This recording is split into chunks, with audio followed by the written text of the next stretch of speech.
예수님께서 광야에서 시험을 받으시는데 성령님의 이끌림을 받고 광야에 나가서 시험을 받았다. 이런 것에서 알아보았었습니다. 정말 예수님께서 이 땅에 오신 목적이 무엇이었습니까? 그것은 우리 죄를 위해서 대속을 하시려고 이 땅에 오신 것. 우리가 죄를 제속하기 위해서는 죄의 값을 갚아야 되는데 구약 성경에 보면은 그 짐승들이 내 대신 죄를 지고 죽는, 근데 죄가 완전히 없어지는 것이 아니라 덮어놓기만 하는 것이다. 그래서 해마다 속죄일이 되면은 짐승을 잡아서 모든 국민들의 죄를 사하는 이런 일을 해마다 했던, 그러니까 1500년 동안 그렇게 계속했지만 그것이 없어지지 않는 이런 것들을 우리가 알고, 예수님께서는 이제 그 모든 죄를 없애기 위해서 죄 없으신 하나님께서 이 땅에 사람의 몸을 입고 이 땅에 오셔서 우리 죄를 짊어지고 돌아가심으로 인해서 모든 죄를 사하는 이런 일을 하기 위해서 오신 것이다. 그래서 이제 그분이 십자가 죽으심으로 인해서 영단번에 우리의 모든 죄는 믿음으로 인해서 없어지는 이런 것을 하기 위해서 오신 분이다. 이제 그 일을 하기 위해서 세례 요한으로부터 세례를 받고 이제 공식적인 일이 시작을 했을 때에 제일 먼저 한 것이 성령님의 이끌림을 받아서 광야에 가서 시험을 받은 것. 우리가 보았는데 그 시험을 받는 내용이 세 가지가 있는데 그 세 가지 기록이 우리가 공간 복음에서 보면 누가복음에서 써져 있는 이런 것입니다. 그런데 누가복음에 나오는 그 시험 받은 순서와 그리고 이제 마태복음에 나와 있는 그런 순서가 첫 번째는 똑같은데 두 번째, 세 번째가 바뀐 것을 볼 수가 있는 것입니다. 왜 똑같은 것을 기록을 했는데 순서가 틀린가?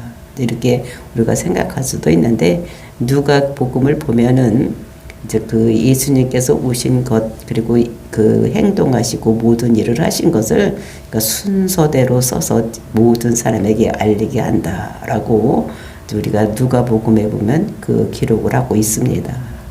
그래서 시간적인 순서로 보면은 누가복음에 써져 있는 것, 그러니까 성전에서 모든 것이 일이 마치는 것이 옳은 거. 근데 이제 마태복음 기자는 그 성령에 의해서 그런 필요에 따라서 이제 구약을 이용하면서 이런 것을 썼기 때문에 그러니까 시간적인 순서로 맞지 않은 거.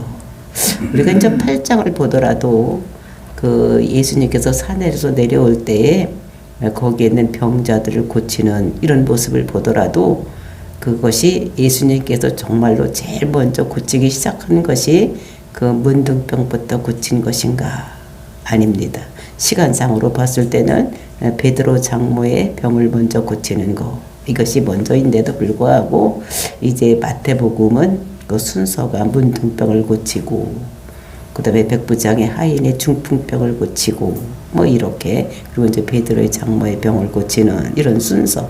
그러니까 이제 자기 병을 자기가 가지고 나오는 거, 그리고 이제 중보기도해서 다른 사람의 병을 고치고, 그 다음에 이제 믿는 사람 하나님을 초청하지 않아도 하나님께서 고치는 이런 순서로, 그러니까 그 병을 고치는 이런 것에 대해서 순서를 이렇게 나열을 하고, 그러니까 그 배열이 시간선으로 수여진 것을 우리가 보려면 우리는 누가복음의 그것이 이거 시간적인 배열은 이렇게 되어 있구나, 이런 걸로 생각하시면 됩니다.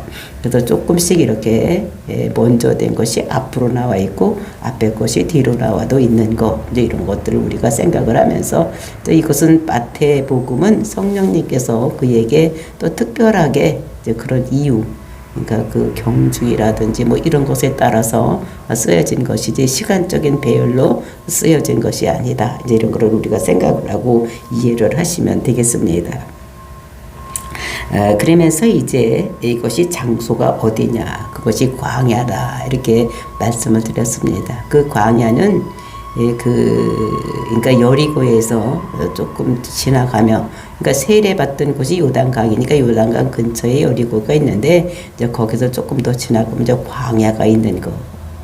그러니까 살기 힘들고 바위나 모래 이런 굴이나 이런 곳이 있는 거, 또 이런 곳을 얘기를 해서 이제 거기서 가서 이제 거기서 시험을 받고 이렇게 하는 것을 우리들에게 말씀으로 주시고 계시면서, 이제 우리가 이 세상 살아갈 때에 우리가 광야 같은 세상, 이게 이스라엘 백성들도 출애굽해서 그 가나안 땅 들어갈 때 광야 생활을 했을 때 그 시험 받는, 그랬을 때 그들은 이제 날마다 만나를 먹여줬지만 그래도 넘어지고 이렇게 했던 이런 모습을 우리가 보는 것 같이, 우리가 이 세상에도 광야 생활을 살아가는 것입니다. 세상이 광야라고 생각하고 우리가 세상을 살아갈 때에 정말로 우리에게도 이런 시험이 있다는 것을, 예수님께서도 그런 우리와 똑같은 이런 시험을 받으시는 거, 그 우리가 세상에서도 먹는 거, 그 다음에 우리를 누구를 섬겨야 되는 거, 이런 것에 대한 그런 시험이 많이 있는 것을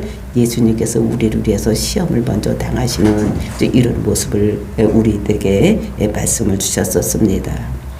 그리고 이제 그 시험을 다 이기고 이제 마귀는 떠나가고 천사들이 와서 수종을 들더라라고 우리가 어제 보았었습니다. 그리고 이제 이어지는 오늘 본문의 말씀에서는 예수님께서 이제 사역이 시작이 되는데 천국이 가까이 왔다라고 이제 복음을 전파하는데, 그 장소가 어딘가? 그 예수님께서 천국을 선포하는 장소가 어디냐면 그 세례를 받던 거기, 그러니까 예루살렘 근처 유대 땅 거기가 아니라 거기서 멀리 떨어져 있는 갈릴리, 이방의 땅 갈릴리에 가서 예수님께서 비로소 복음을 선포되는 이런 것들을 우리들에게 말씀하고 있는 것입니다. 이것이 왜 그렇게 됐으며 거기가 어떤 땅인지 우리가 한 절 한 절 보면서, 또 왜 거기서 예수님께서 그 복음이 시작이 되었는지 그 이유를 알아보기로 하겠습니다. 이렇게 우리에게 정말로 하나님께서는 그 사역이, 복음이 잘 살고 많은 사람들이 모여있고 다른 사람의 추앙을 받고 높은 사람에게서부터 복음이 전해가는 것이 아니라 소외되고 힘들고 어려운 곳에서 복음이 선포된다는 것을 우리들에게 말씀을 주시고 계시는 것, 이것을 우리가 깨닫고 정말로 내가 소외되고 힘들고 어렵더라도 복음은 우리로부터 시작된다는 것을 우리가 깨닫는 저와 여러분이 되시기를 예수님의 이름으로 축원을 드립니다. 12절 말씀 보시겠습니다. 예수께서 요한이 잡혔음을 들으시고 갈릴리로 물러가셨다가, 그 예수님께서 이제 요한에게 세례를 받았었습니다. 그리고 이제 가서 광야에서 시험을 받고 났더니 요한이 잡혀가는, 그 요한이 누구 요한입니까? 세례 요한입니다. 요한이 예수님께 세례를 줬었는데 그 요한이 잡혀갔다는 거. 우리가 성경을 통해서 요한이 왜 잡혀갔는지는 우리가 알 수가 있는데, 이것은 이제 궁궐에서 이제 스캔들이 생기는, 그 헤롯 왕이 그 자기 동생의 부인을 자기 부인으로 삼는 이런 일이 있었습니다. 그 동생의 부인이 아주 예쁘고 이제 이렇게 하니까 빼앗는 거예요. 이런 일이 있었을 때에 정의로운 그 요한이 어째 그렇게 할 수가 있냐고 이제 이렇게 고발을 하는, 이제 이렇게 했을 때에 이제 그 헤롯 아켈레스가 붙잡아다가 옥에다 가두는, 그 입을 막혀서 그렇게 했겠지요. 이런 것들이 정말로 천륜을 어기고 살아가는 잘못된 것을 이제 이렇게 고발하는 요한을 잡아다 옥에다가 가두고 이렇게 이제 그것을 들었다는 거지. 들으시고 이제 그리고 이제 예수님께서 이제 요한의 바톤을 받아서 이제 공생애를 시작하는 이런 모습을 볼 수가 있는데, 그 들으시고 어디로 갔는지 갈릴리로 물러가셨다가, 그러니까 갈릴리로 물러가셨다라고 얘기를 하고 있는 것을 볼 수가 있습니다. 그러니까 인간적으로 우리가 봤을 때에 그 자기를 이제 앞으로 될 일을 선포하고 세례를 주었던 이런 분이 잡혔다고 하면은 이제 그 사람을 가서 구출을 해든지 뭐 이런 일을 해야 될 텐데 그런 일은 전혀 하지 아니하고 잡혔음을 들으시고 갈릴리로 물러가셨다가 이제 멀리 떠나가는 것입니다. 멀리 떠나가는 거예요. 나는 몰라라 하고 떠나가는 정말로 이런 것이 갈릴리를 물러가셨던, 그러니까 북쪽으로 간 것입니다. 예루살렘 근처에서 일어났던 일들을 이렇게 보면서 그분은 북쪽으로 이렇게 올라가는. 그래서 이렇게 왜 올라갔는지를 성경에서는 그 이유를 이야기하고 있는 것이 이제 14절부터 16절 말씀이 예수님께서 왜 그 광야나 또는 그 예루살렘 근처 그 유대 땅에 있지 아니하고 왜 갈릴리로 그 이방 땅 갈릴리로 올라갔는지 이런 이야기를 하고 있는 성경을 통해서 말씀하고 있는 것입니다. 13절 나사렛을 떠나 스불론 납달리 지경 해변에 있는 가버나움에 가서 사시니 이제 거기 가서 나사렛을 떠났어. 그러니까 예수님께서 지금 그 공생에 시작하기 전에 그 어릴 때로 애굽으로 피신해 갔다가 이제 나사렛에 가서 살았었습니다. 근데 이제 공생애가 시작될 때에는 이제 어디로 시작해서 살았냐? 가버나움으로 갔다는 것입니다. 가버나움은 갈릴리 호수, 그 갈릴리 바다의 그러니까 북서쪽에 있는 그런 도시입니다. 이제 거기 가서 이주를 해서 그러니까 고향 나사렛을 떠나서 이제 어디로 가느냐? 이제 공생애를 시작하기 위해서 가버나움에 가서 살았다. 이런 얘기를 하고 있는 것을 볼 수가 있습니다. 근데 그렇게 이사를 가고 거기서 산 이유가 무엇이냐? 왜 남쪽에서 시작을 해? 유대 땅에서 시작을 하지 그쪽 가버나움, 그 갈릴리 있는 그쪽으로 가서 살고 있느냐? 14절입니다. 이는 선지자 이사야를 통해서 하신 말씀을 이루려 하심이라 일렀으되 스불론 땅과 납달리 땅과 요단강 저편 해변길과 이방인의 갈릴리요 흑암에 앉은 백성이 큰 빛을 보았고 사망의 땅과 그늘에 앉은 자들에게 빛이 비추었다 하였느니라. 이렇게 예수님께서 그 갈릴리로 가서 이주해서 가버나움 땅에 가서 그 이사야에서 살고 된 것은 그 이유가 이사야 선지자의 예언을 이루려고 한 것이다. 그러니까 자기 혼자 자기 마음대로 하는 것이 아니라 예수님의 사역은 항상 구약에 예언된 대로 모두 이루어졌고 하나님의 뜻에 의해서 자기가 행동을 하고 무엇이든지 하지 자기 마음대로 한 것이 아니다라는 것을 우리들에게 말씀하고 있는 것입니다. 그래서 이제 이사야서 9장 1절 말씀서부터 보면 이제 그것이 예수님께서 이 세상에 오셔서 사역을 할 때 시작되는 이런 것들을 이사야 선지자를 통해서 예언을 하고 있는 것을 볼 수가 있는 것입니다. 그래서 이사야서 9장 1절을 보면 전에 고통받던 자들에게는 흑암이 없으리로다.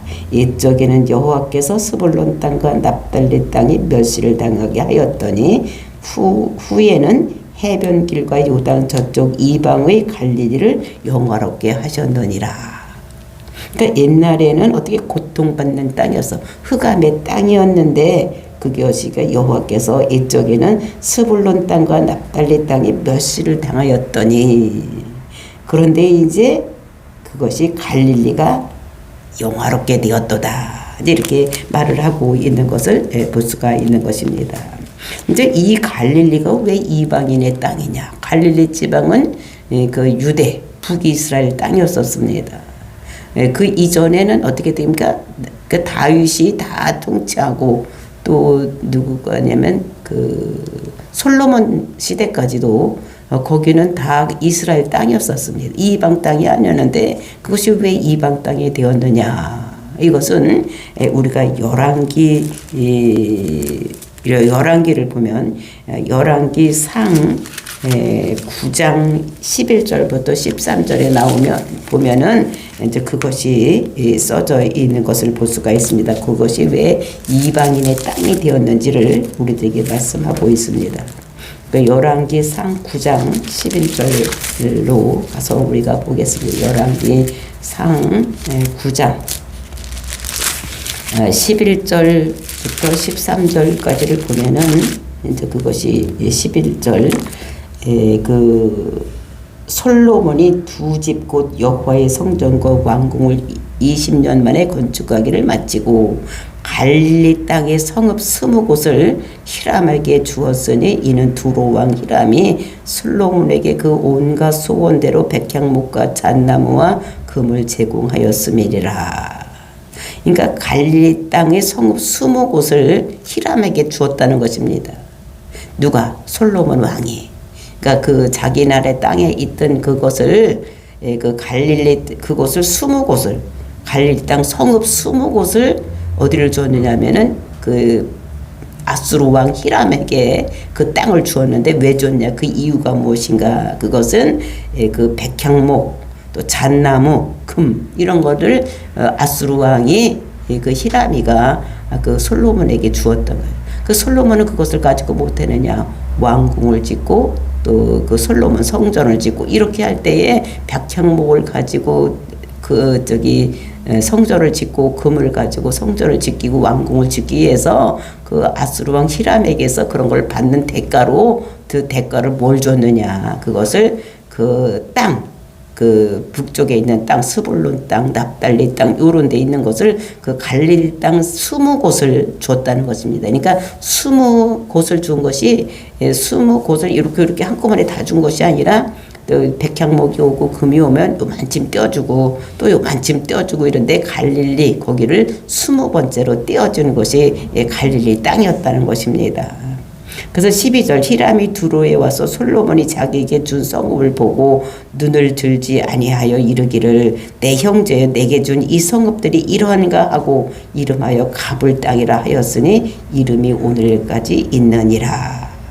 이것이 뭐냐면 그 와서 이렇게 그 땅에 땅을 주고 자기는 백향목을 주고 그래서 그 높은 산에서 백향목을 베어다가 지중해를 통해서 이렇게 내려 보내고 막 이렇게 그 금을 주고 이렇게 했는데 땅을 준다 해서 땅을 떼어줘서 20곳을 떼어준 곳을 내려와서 이렇게 봤더니 그 쓸모없는 땅 힘들고 그 보잘것없는 땅을 주었더라니까 20번째 준 땅을 와서 보니까 그렇다는 것입니다.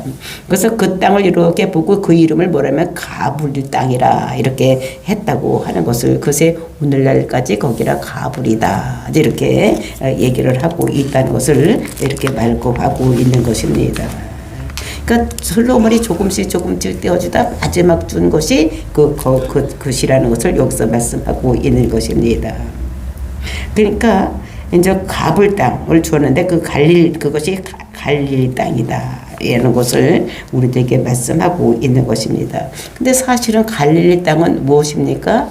하나님께서 이스라엘 백성들에게 주어진 땅, 이것이 되는 것인데, 그래서 이제 그것이 이사야서 그게 어떻게 예언할 때, 그 아수르 왕이 와서 그것을 차지하게 된 이런 것이라는 것을 여기서 말씀하고 있고, 그러니까 저주의 상징인 것이 어디냐면 그 갈릴리 이제 이렇게 되는 것을 말하고 있는 것을 볼 수가 있는 것입니다. 그래서 멸시를 당하던 땅, 그리고 이방 땅이라면은 어떤 게 하냐면 그 북이스라엘이 그러니까 아수르의 침공을 받고 망했습니다. 그랬을 때 아수르가 어떻게 된가 포로 말살 정책을 쓰기 위해서 민족을 완전히 없애기 위해서 그 사람들의 남자들을 데려다가 자기 제국에다가 다 뿔을 뿌리고 그리고 이제 제국에 있는 남자들을 데려다가 그 북이스라엘에다가 다 어떻게 됩니까? 같이 가서 여자들이랑 살게 하는. 그러니까 종족을 완전히 민족 그런 것을 없애기 위해서 이스라엘 민족을 없애기 위해서 했던 것이 그 북이스라엘 이런 땅인 것을 이렇게 써. 그러니까 그랬는데 불구하고 이제 그러니까 거기를 북이스라엘 사람 남유다 사람들이 어떻게 여기냐 개같이 여기는 이런 땅이었었다.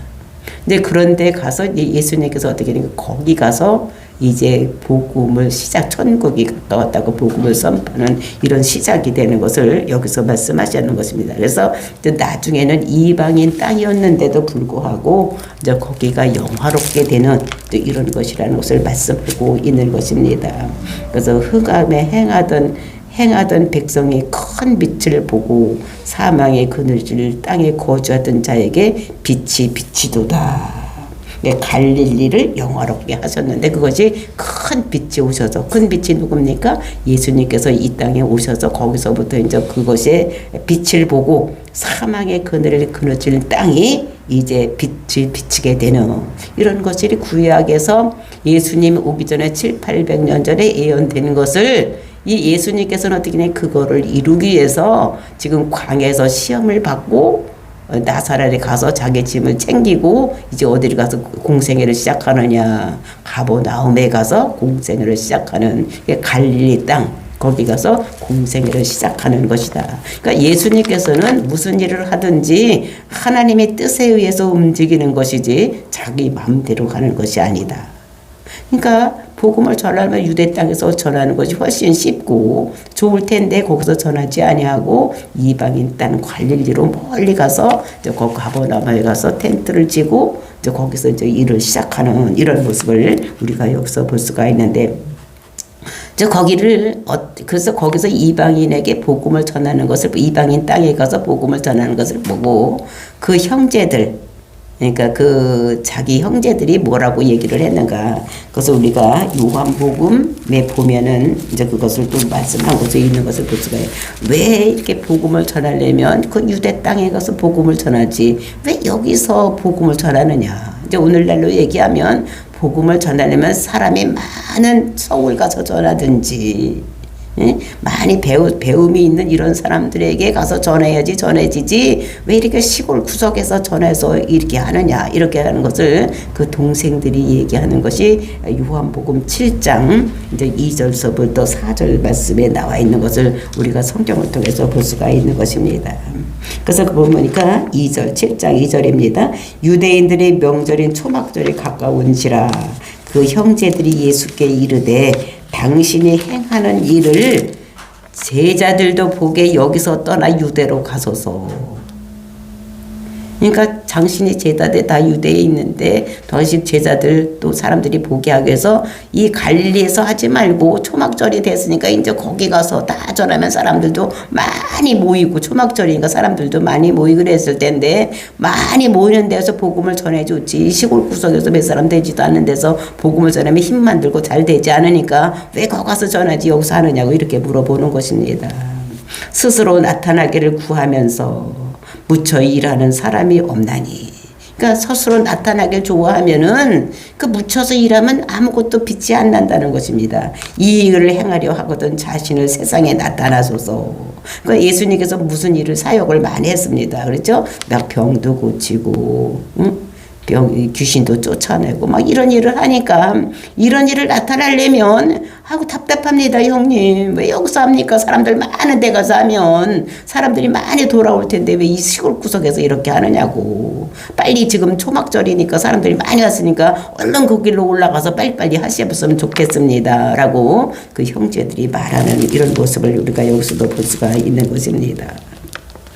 정말로 이것이 갈릴리, 그 이방인 땅인 갈릴리라고 이렇게 얘기를 하면서 그 얘기를 하는 그 유명한 도시에 가서 사람들이 많은 곳에 가서 이렇게 복음을 전해야지 왜 이렇게 시골에서 이렇게 하는 것이냐 이렇게 얘기를 하는 것입니다. 그러니까 누구도 신경 쓰지 않고 막 이런 곳에서 하면 되겠느냐. 그래서 이방의 갈릴리라고. 그러니까 세상을 변화시키려면은 큰 도시에 가서 영향력을 미치는 사람들에게 보여주면은 그 사람들이 많은 사람에게 전해서 복음이 전파될 것이다. 이렇게 얘기를 하고 있는 것을 볼 수가 있는 것입니다. 정말로 우리가 어제도 예수님의 시험에 대해서 알아보았었습니다. 그렇죠? 그 세상의 시험, 그 예수님의 시험이 첫 번에는 먹는 것. 먹는 거 배가 꼭 굶주린지라 마귀가 그를 돌로도 떡을 만들어서 먹어라 네가 하나님의 아들이거든 이렇게 시험을 했던 것을 볼 수가 있어요. 그 다음에 이제 두 번째로는 초자연적인 능력을 보이라고 이렇게 뛰어내려봐라. 한번 높은 곳에서 한번 확 뛰어내려보면 네가 하나님의 아들이면 또 사자가 와서 탁 받을 거 아니냐 이렇게 얘기했고 그때 예수님께서 다 이기는 그리고 이제 그러면 이제 천하만국을 다 줄 테니까 나한테 경배하라 이렇게 하는 것을 볼 수가 있었습니다. 정말로 이것을 보면서 예수님께서 꿈꾸던 나라가 어떤 나라였는지 이제 우리가 생각을 하게 된 것입니다. 그래서 그것이 이제 17절에 보면은 이때부터 예수께서 비로소 전파하여 이르시되 회개하라 천국이 가까이 왔느니라 하시니.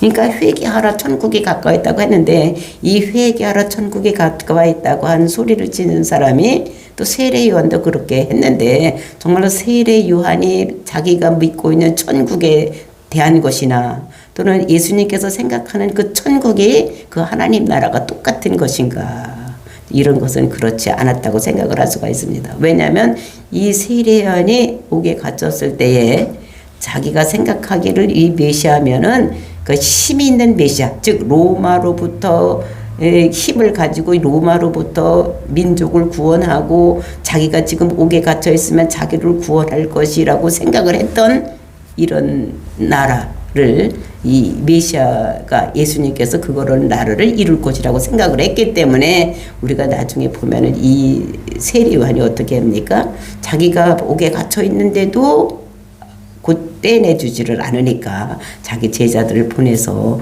당신이 진짜 메시아 맞습니까? 오신다고 하는 그 메시아 맞습니까? 라고 물어보는 이런 것들을 우리가 볼 수가 있습니다. 그러니까 자기가 이 세례 요한이 생각했던 그 천국은 힘 있는 메시아, 그러니까 로마로부터 이렇게 빼내서 민족을 해방시키고 그 나라가 잘 살 수 있는 나라로 만드는 이런 것들을 꿈꿨는데 예수님께서는 그런 것이 아닌 것을, 그러니까 똑같은 회개하라 천국이 가까웠다고 하는 그 말 속에서도 세례 요한이 외친 것과 또 이 예수님께서 외친 것이 다르다는 것을 우리가 여기서 볼 수가 있는 것입니다. 우리가 마태복음 11장 1절부터 9절 말씀 보면 그것에 대한 이야기가 나와 있는 것을 볼 수가 있는데, 예수께서 12 제자들에게 명하를 마치시고 이에 그들이 여러 동네를 가르치며 전도하려고 거기를 떠나가시니라. 그래서 이제 그렇게 전도를 갔을 때에 그 옥에 갇혔던 요한이 이 말을 듣고 이제 그 제자들을 보내는 내용입니다. 2절 요한이 옥에서 그리스도께서 하신 일을 듣고 제자들을 보내요. 예수께 여짜오되 오실 그이가 당신이 오니까 우리가 다른 일을 기다리오리까. 예수께서 대답하여 이르시되 너희가 가서 듣고 보는 것은 요한에게 알리되 맹인이 보며 못 걷는 사람이 걸으며 나병 환자가 깨끗함을 받으며 못 듣는 자가 들으며 죽은 자가 살아나며 가난한 자에게 복음이 전파된다고 하라. 그러니까 당신이 오실 메시아입니까? 라고 요한이 자기 제자들을 데리고 가서 당신이 진짜 오실 메시아 맞습니까? 이렇게 물었을 때에 예수님께서 내가 메시아야 아니면 아니다 이렇게 대답을 하지 않냐고 어떻게 얘기를 했느냐. 맹인이 못 보던 것을 보고 못 걷던 자가 걷고, 그리고 나병 환자가 고침을 받고, 그 다음에 못 듣는 자가 귀머거리가 듣고, 그 다음에 죽은 자가 살아나고 뭐 이런 일이 일어났다고 가서 얘기를 해라. 이렇게 얘기를 하는 것입니다. 누구든지 나로 말미암아 실족하지 아니하는 자는 복이 있도다 하시니라.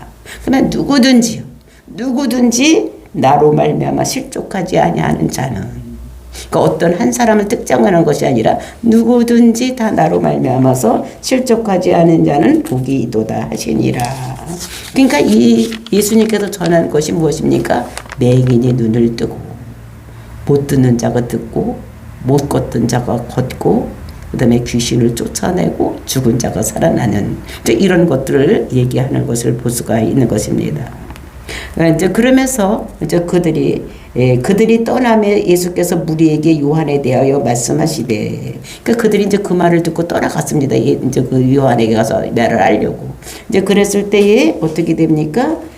광야에 가서 너희들이 왜 나갔냐? 바람에 흔들리는 갈대를 보러 나갔느냐? 그렇게 얘기하는 것은 그 갈대라는 것은 이런 세상에 있는 갈대가 아니라 그때의 돈에는 갈대 그림이 그려져 있었던 거예요. 그러니까 너희들 돈 때문에 나갔느냐 아니면 너희들 뭐하러 나갔느냐 이렇게 물어보는 것입니다. 이렇게 물으면서 정말로 이렇게 하면서 예수님께서 그들에게 천국을 전파하는 이런 내용을 우리들에게 말씀으로 주시고 계시는 거, 이런 걸 보면서 요한도 그 당시에 예수님이 전파한 천국을 잘 알지 못했던, 근데 예수님께서는 이제 가난하고 힘들고 어려운 그 땅에 가서 복음을 선포되는 것이 이사야 선지자의 예언을 이루려고 그곳에 가서 복음을 선포되는 이런 내용을 우리에게 말씀하고 계시는 것입니다. 다 같이 기도하겠습니다.